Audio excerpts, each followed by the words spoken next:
एक लड़की थी, बहुत ही खूबसूरत। जितनी वह सुंदर थी उतनी ही ईमानदार।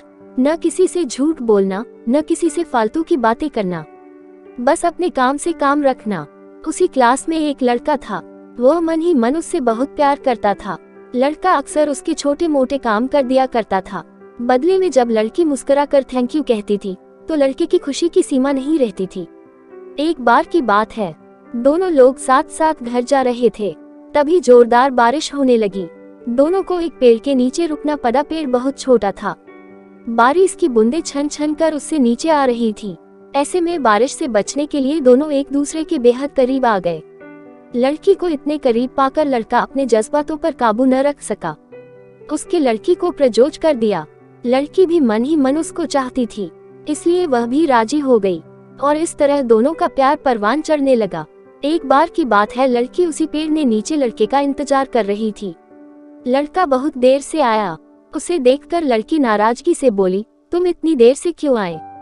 मेरी तो जान ही निकल गई थी। यह सुनकर लड़का बोला, जाने मन, मैं तुमसे दूर कहाँ गया था, मैं तो तुम्हारे दिल में ही रहता हूँ। तुम्हें यकीन न हो तो अपने दिल से पूछ लो। लड़के की इस प्यारी सी बात को सुनकर लड़की अपना सारा गुस्सा भूल गई और वह दौड़कर लड़के से लिपट गई। एक दिन दोनों लोग उसी पेड़ के नीचे बैठे बातें कर रहे थे। लड़की पेड़ के सहारे बैठी थी और लड़का उसकी गोद में सर रख कर लेटा हुआ था। तभी लड़की बोली, जानू, अब तुम्हारी जुदाई मुझसे बर्दाश्त नहीं होती। तुम्हारे बिना एक पल भी मुझे 100 साल के बराबर लगता है। तुम मुझसे शादी कर लो, नहीं तो मैं मर जाऊंगी।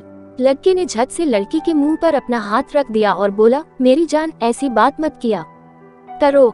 अगर तुम्हें कुछ हो गया तो मैं कैसे जिंदा रहूंगा? फिर वो कुछ सोचता हुआ बोला, तुम चिंता मत करो, मैं जल्द ही अपने घर वालों से बात करूंगा। धीरे धीरे काफी समय बीत गया। एक दिन की बात है, दोनों लोग उसी पेड़ के नीचे बैठे हुए थे। उस समय लड़के का चेहरा उतरा हुआ था। लड़की के पूछने पर वह रुआन सा होकर बोला, जान, मैंने अपने घर वालों को बहुत समझाया पर वे हमारी शादी के लिए तैयार नहीं है। उन्होंने मेरी शादी कहीं और पक्की कर दी है। यह सुनकर लड़की का कलेजा फट पड़ा। उसका मन हुआ कि वह जोर जोर से रोए, लेकिन उसने अपने जज्बात पर काबू पा लिए और बोली, मैंने तुमसे सच्चा प्यार किया है, मैं तुम्हें कभी भुला नहीं सकती, प्लीज मुझे माफ कर देना। लड़का धीरे से बोला, वैसे अगर तुम चाहो तो अब से हम एक अच्छे दोस्त रह सकते हैं। लड़की यह सुनकर जोर से रोने लगी। लड़के ने उसे समझाया और फिर दोनों लोग रोते हुए अपने अपने घर चले गए। देखते ही देखते लड़के की शादी का दिन आ गया। लड़के को यकीन था कि उसकी शादी में उसकी दोस्त जरूर आएगी, पर ऐसा नहीं हुआ। हाँ, लड़की का भेजा हुआ एक गिफ्ट पैक उसे जरूर मिला। लड़के ने कांपते हाथों से उसे खोला। उसे देखते ही वह बेहोश हो गया। गिफ्ट पैक में और कुछ नहीं, खून से लथपथ लड़की का दिल रखा हुआ था और साथ ही में थी एक चिट्ठी जिसमें लिखा हुआ था, अरे पागल, अपना दिल तो लेते जा वरना अपनी पत्नी को क्या देगा। दोस्तों, हमारी जिंदगी का सबसे खूबसूरत एहसास प्यार ही है, जो हमको आपको हर किसी को होता है, पर क्या हम उसको अपना पाते हैं? कभी हम गलत तो कभी साथी गलत, दोनों सही तो घर वाले गलत, पर क्या प्यार गलत होता है? नहीं। तो मित्रों, प्यार करो लेकिन खिलवाड़ मत करो।